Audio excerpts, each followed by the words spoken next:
Hello students, welcome to Sushant learning platform. तो पिछले दो वीडियो में हम लोगों ने क्लास 10 का फर्स्ट चैप्टर देखा, यूरोप में राष्ट्रवाद का उदय। अब हम लोग तीसरा चैप्टर शुरू करते हैं, क्रांति का युग। तो क्रांति में एक जोक है जो हमारा एनसीईआरटी में बहुत फेमस है कि अगर फ्रांस अगर छींक देता था तब पूरा यूरोप को सर्दी खांसी बुखार हो जाता था। अब वो काहे होता था ये हम लोग पढ़ेंगे। तो फ्रांस यूरोप महाद्वीप का बहुत शक्तिशाली राष्ट्र था। यूरोप महाद्वीप का बहुत शक्तिशाली राष्ट्र था, हम लोगों ने देख चुका है पहले ही पॉइंट में। तो क्या हुआ कि जब यहाँ पे क्रांति की शुरुआत हुई, यानी कि रिवॉल्यूशन जब स्टार्ट हुआ, तो जो यहाँ पे रूढ़िवादी लोग थे, रूढ़िवादी परंपरा को मानने वाले, रूढ़िवादी को हम रिमाइंड करा देते हैं, ऐसी परंपरा जो बहुत पहले से चली आ रही हो या ऐसे संस्थान जो बहुत पहले से चला आ रहे हो, उसको हम रूढ़िवादी बोलते हैं। जैसे है बिल्ली रास्ता काट दे, ये क्या है? रूढ़िवादी है, यानी कि वैसी परंपरा जो बहुत पहले से चलती आ रही हो। तो इस परंपरा को मानने वाले की संख्या बहुत ज्यादा थी। तो जो वहां पे बुर्बो राजवंश था, यानी कि जो राजवंश स्थापित हुआ था, इसको हम लोग एक लाइन में समझते हैं। जैसे भारत में क्या था, मुगलों का शासन था, अंग्रेजों का शासन था, वैसे ही जो डाइवर्सिटी था, यानी कि जो बंटवारा था राजवंश का, राजवाड़ों का, वो सभी देशों में था, सिर्फ भारत में ही नहीं। फ्रांस में, रसिया में, चाइना में, जापान में, इंडोनेशिया में, मलेशिया में, सब जगह था। तो वैसे ही ये राजवंश का धीरे धीरे क्या हम लोग बोल सकते हैं, वर्ल्ड वाइड में, यानी कि पूरे दुनिया में निम्नीकरण हो रहा था, यानी कि डिमोरलाइज हो रहा था। लोग क्या कर रहे थे? लोकतंत्र या अपने अधिकारों के लिए लड़ाई कर रहे थे, क्रांति कर रहे थे। तो सभी देश में छोटे छोटे झगड़े हुए, छोटे छोटे लड़ाई हुए, अपने अधिकार के लिए लोगों ने जागरूकता फैलाया, अपने देश को जागरूक किया। क्या होता है कि जैसे अगर आपका पड़ोसी अगर करोड़पति बन जाता है तो आपके दिमाग में भी जरूर ये ट्यून होगा कि हम कम से कम करोड़पति ना सही लाखपति बने। अगर वो BMW से जाता है तो कम से कम हम मर्सिडीज से जरूर चलें। अगला अगर अल्टो से जाता है तो कम से कम मेरे पास स्प्लेंडर प्लस रहे। तो वैसे ही जो पड़ोसी देश थे या फिर पड़ोसी महाद्वीप थे, जैसे कि यूरोपीय कंट्री के जो भी देश थे, उन लोगों के अंदर बहुत सारे उपनिवेश थे, औपनिवेशिक देश बने हुए थे, वे गुलाम बना के रखे हुए थे। तो सनी लियोन का मूवी नहीं है कि लोग हमेशा देखते रहेंगे। धीरे धीरे क्या होता है कि लोग उस चीज से नफरत करने लगते हैं। तो ऐसे ही क्या होता है कि जो राजवंश का स्थापना था, जो स्थापित किया गया था सभी देशों में, उसका धीरे धीरे लोगों ने विरोध करना शुरू किया। उसी में हमारा है क्रांति का शुरुआत, यूरोप में राष्ट्रवाद का उदय हम लोगों को देखना है। 1830 से लेकर 1848 ईस्वी तक चला था। उसमें हमारा बहुत इंपॉर्टेंट पॉइंट है जो आप लोगों को हमने समझाया। पहला विद्रोह फ्रांस में सन 1830 यानी कि जुलाई 1830 को हुआ।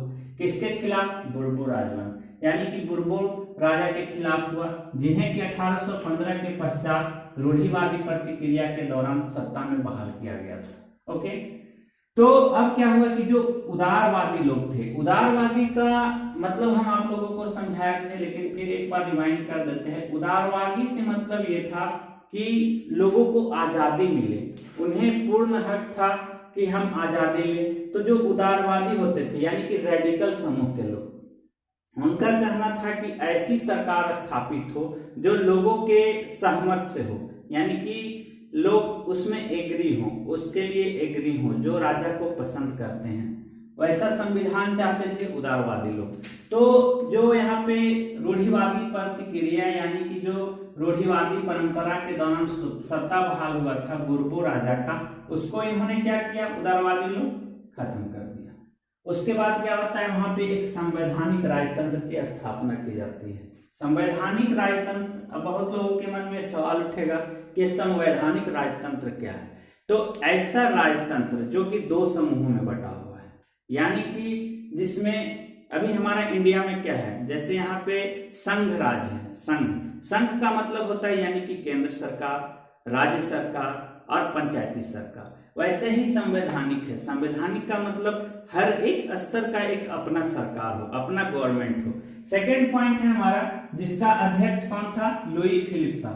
ओके, तीसरा पॉइंट है हमारा कि ये सब क्रांति के बाद, यानी कि जो फ्रांस में यूरोप में क्रांति हो रही थी, इसके फलस्वरूप यूनाइटेड किंगडम ऑफ नीदरलैंड अलग हो गया। यूनाइटेड किंगडम से यानी कि यूके से जो था सो नीदरलैंड का हो गया, अलग हो गया। ठीक है, अगला पॉइंट है हमारा कि ये पूरा घटना यानी कि जो रिवॉल्यूशन की घटना थी, क्रांति की घटना थी, या फिर आजादी की घटना थी, फ्रीडम की घटना, इससे क्या हुआ, पूरे यूरोप का जो शिक्षित अभिजात वर्ग था उसमें राष्ट्रीय भावनाओं का संचार हुआ। अब इसको हम लोग समझते हैं।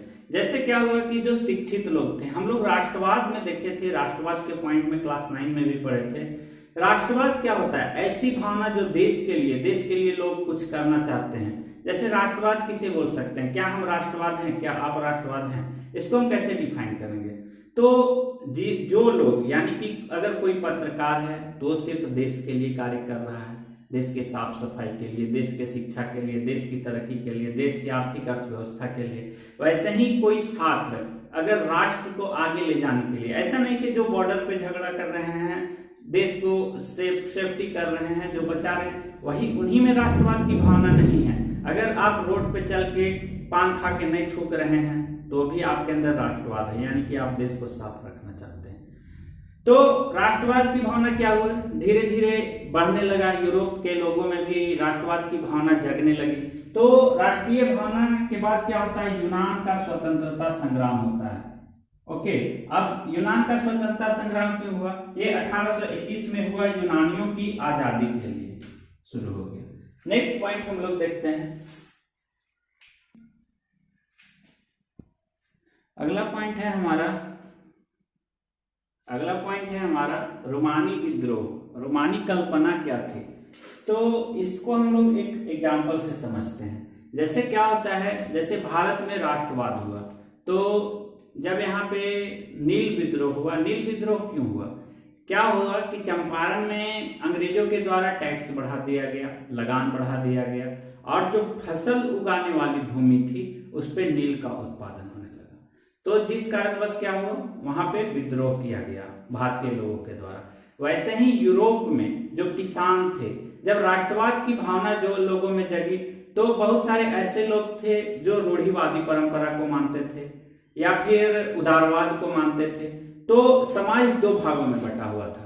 पहला हमारा था उदारवाद, कुछ उदारवाद थे, यानी कि ऐसी सरकार की कल्पना करते थे जो कि पूर्ण रूप से फ्रीडम पे आधारित हो, आजादी पे आधारित हो, लोगों को अपना मत देकर सरकार चुनने की आजादी हो, ये उदारवाद लोग मानते थे। और जो रूढ़िवादी थे, यानी कि रेडिकल समूह के लोग, इनका कहना था कि नहीं भैया, धीरे धीरे विकास होना चाहिए, कोई हड़बड़ी नहीं है, हमको एकदम आराम से देश चले, कोई हिचकिचाहट नहीं है, कोई किसी प्रकार का ये नहीं होना चाहिए कि हम लोगों को का जो भावना है, यानी कि जो पूर्वज लोग करते आ रहा है उसी में हम लोग खुश हैं, ये मानना था रूढ़िवादी लोगों का। तो इसी को बोला जाता है रोमानी कल्पना। और राष्ट्रीय भावना का मतलब हो गया कि जो लोग पहले से संघर्ष कर रहे थे, इसको हम लोग देखते हैं। जैसे 1947 में भारत आजाद हुआ, तो भारत की आजादी में बहुत सारे सैनिकों ने जान गंवाया, बहुत सारे लीडरों ने जान गंवाया। तो अगर हम लोग उनका इज्जत नहीं करते हैं तो क्या होगा, राष्ट्रीय भावना के साथ खिलाफ होगा। यानी कि जो लोग हमारे लिए आज अगर हम आजाद हैं, इसका रीजन क्या है, बहुत सारे लोग हैं जो हम लोगों को पता भी नहीं है, इतने सारे वर्षों तक 100, 150, 50 बहुत सारे लोगों ने पूरी जिंदगी अपनी लगा दी राष्ट्रीय हित के लिए, अपने आप को झोंक दिया। तो अगर लोग उसका इज्जत नहीं करते हैं तो होता है राष्ट्रीय भावना का खिलाफ।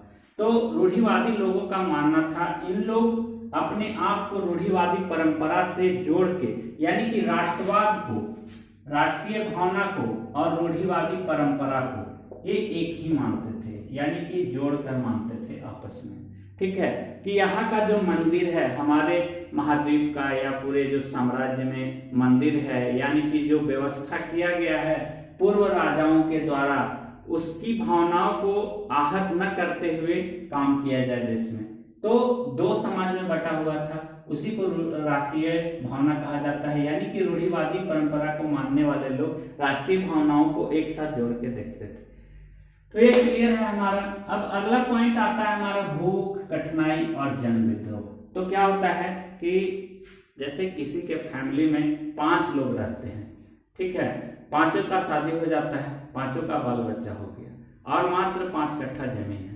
तो 5 कट्ठे जमीन में 5 लोग खुश थे, यानी कि 5 मेंबर्स खुश थे, 5 मेंबर्स खाना खा सकते थे, उतनी खेती हो जाती थी कि 5 मेंबर्स खा सकते हैं। अब हर एक का 3-3 फैमिली हो गया, यानी कि 15 मेंबर हो गए। तो अगर 4 कट्ठा जमीन है उनके पास, ठीक है, तो इतना में पॉसिबल नहीं है कि 15 लोगों का खाना चल सके। तो जनसंख्या जो था 19वीं सदी में यूरोप का भूख या भूखमरी का सबसे बड़ा रीजन बना, सबसे बड़ा कारण बना। सन 1830 का दशक यूरोप में भारी कठिनाई का दौर आया। क्यों? 19वीं सदी में यूरोप की आबादी बहुत बढ़ी, इसी कारणवश यूरोप में कृषक विद्रोह हुआ। हम आप लोगों को पहले भी बता चुके हैं कि 1800 का मतलब हुआ, यानी कि 1801 से लेके 1899 तक के पीरियड को हम लोग 19वीं सदी कहते हैं। ओके, तो इसमें कंफ्यूज नहीं करने का। अगला पॉइंट है हमारा कि 1848 में उदारवादियों की क्रांति हुई। तो ये चीज को हम डिफाइन कर चुके हैं। सिंपल समझने का रीजन है कि उदारवादियों की क्रांति क्यों हुई थी। रूढ़िवादी भावनाएं धीरे धीरे क्या हो रही थी, देश में पनपते जा रही थी, फैलते जा रही थी, जिस कारणवश उदारवादियों की क्रांति हुई। इससे इंपॉर्टेंट हमारा है अगला पॉइंट कि जो जर्मन इलाका था वो विशाल संख्या में राजनीतिक संगठनों ने फ्रैंकफर्ट शहर में मिलकर एक सर्व जर्मन नेशनल असेंबली के पक्ष में मतदान का फैसला किया। नेशनल असेंबली क्या है इसको समझते हैं। जैसे भारत में है संसद भवन, अमेरिका में है कांग्रेस, जापान में है डाइट, वैसे ही जो यूरोप यानी कि फ्रांस में नेशनल असेंबली है, मतलब सिमिलर चीज है संसद भवन, जहां पे संवैधानिक राजनीति की जाती है, संवैधानिक बातों को या देश के चलाने के लिए, जहां से यानी कि देश का लोकतांत्रिक कार्यालय हम लोग कह सकते हैं। तो उसके लिए लोगों ने क्या किया, फ्रैंकफर्ट शहर में मिलकर एक सर्व जर्मन नेशनल असेंबली के पक्ष में मतदान का फैसला लिया। अब क्या हुआ, 18 मई 1848 को 831 निर्वाचित प्रतिनिधि। अब बहुत लोगों के दिमाग में क्वेश्चन आएगा कि प्रतिनिधि किसको कहते हैं। तो सिंपल समझिए कि जैसे कोई मुख्यमंत्री है, मुख्यमंत्री का चुनाव हो रहा है हमारे क्षेत्र में, तो उसमें होते हैं पहले विधायक ही, जाके घर घर जाके वोट मांगने का काम करते हैं। एक क्या कौन हुए, जनप्रतिनिधि हुए। तो यही निर्वाचित प्रतिनिधि की संख्या थी वहां 831। इन्होंने फ्रैंकफर्ट संसद में अपना स्थान ग्रहण किया। कब? 18 मई 1848 को। अगला पॉइंट देखते हैं हम लोग। पॉइंट है हमारा नारीवाद किसे कहते हैं।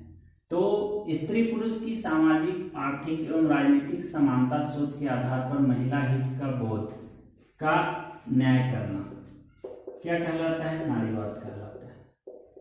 अगला है हमारा पॉइंट निर्वाचित। ये सब पॉइंट बहुत इंपॉर्टेंट है, जो चैप्टर पढ़ते पढ़ते हम लोगों के डिफिनेशन में या फिर पूरे बुक में आता है।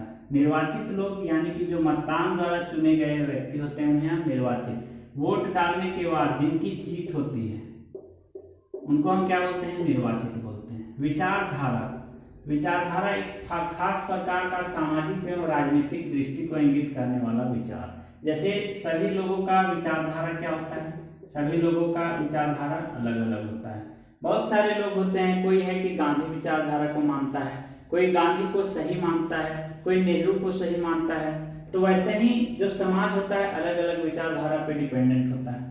अगला है मताधिकार, यानी कि मत देने का अधिकार, वोट डालने का अधिकार। अगला पॉइंट है रूपक, किसी व्यक्ति को इंगित करती प्रतिमा।